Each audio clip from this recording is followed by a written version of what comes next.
जय श्री राधे कृष्णा। ज्येष्ठ एक दंत संकष्टी चतुर्थी की कथा सभी का मंगल करने वाली होती है। एक दंत संकष्टी चतुर्थी का व्रत 16 मई को रखा जाएगा। इस दिन विधि विधान के साथ भगवान गणेश की पूजा करने और कथा सुनने से सभी विघ्न दूर होते हैं और कभी किसी चीज की कमी नहीं होती है। मान्यता है, अगर आप व्रत रख रहे हैं या फिर नहीं तो भी आप कथा सुन सकते हैं। तो आइए कथा शुरू करते हैं। इससे पहले अगर आप चैनल में नए हैं तो चैनल को सब्सक्राइब कर लें और अगर वीडियो पसंद आए तो कमेंट बॉक्स में जय श्री गणेशा लिखना ना भूलें। सतयुग में 100 यज्ञ करने वाले एक पृथु नामक राजा राज्य करते थे। उनके राज्य में दयादेव नामक एक ब्राह्मण रहता था।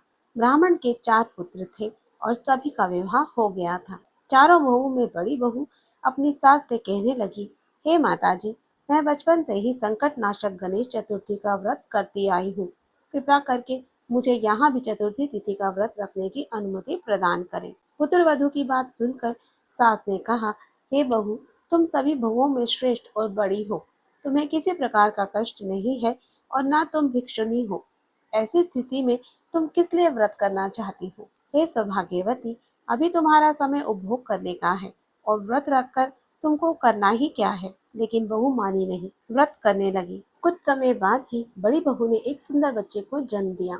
जैसे ही सास को जानकारी मिली कि बहू अभी भी व्रत कर रही है तो वह व्रत छोड़ने के लिए बहू को बाध्य करने लगी। ऐसा करने से गणेश जी नाराज हो गए। कुछ समय बाद बड़े पुत्र के बेटे का विवाह तय हो गया। विवाह के दिन वर का अपहरण हो गया।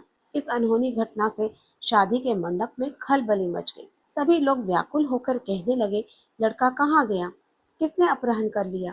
बारातियों द्वारा ऐसा समाचार पाकर उसकी माता अपने सास से रो रो कर कहने लगी, हे माता जी, आपने मेरे गणेश चतुर्थी व्रत को छुड़वा दिया है, जिसके परिणाम स्वरूप ही मेरा पुत्र गायब हो गया है।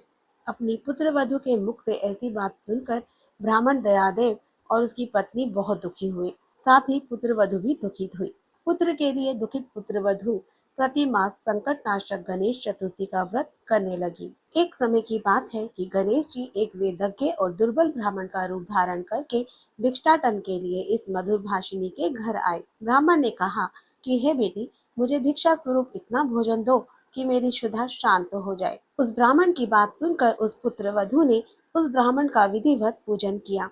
भक्ति पूर्वक भोजन कराने के बाद उसने ब्राह्मण को वस्त्र आदि दिए। कन्या की सेवा से संतुष्ट होकर ब्राह्मण कहने लगा, हे कल्याणी, हम तुम पर प्रसन्न हैं। तुम अपनी इच्छा के अनुकूल मुझसे वरदान प्राप्त कर लो। मैं ब्राह्मण वेशधारी गणेश हूँ और तुम्हारी प्रीति के कारण आया हूँ। ब्राह्मण की बात सुनकर कन्या हाथ जोड़कर निवेदन करने लगी, हे विघ्नेश्वर, अगर आप मुझ पर प्रसन्न हैं तो मुझे मेरे पुत्र के दर्शन करा दीजिए। कन्या की बात सुनकर गणेश जी ने उससे कहा कि हे सुंदर विचार वाली, जो तुम चाहती हो वही होगा। तुम्हारा पुत्र शीघ्र ही आएगा।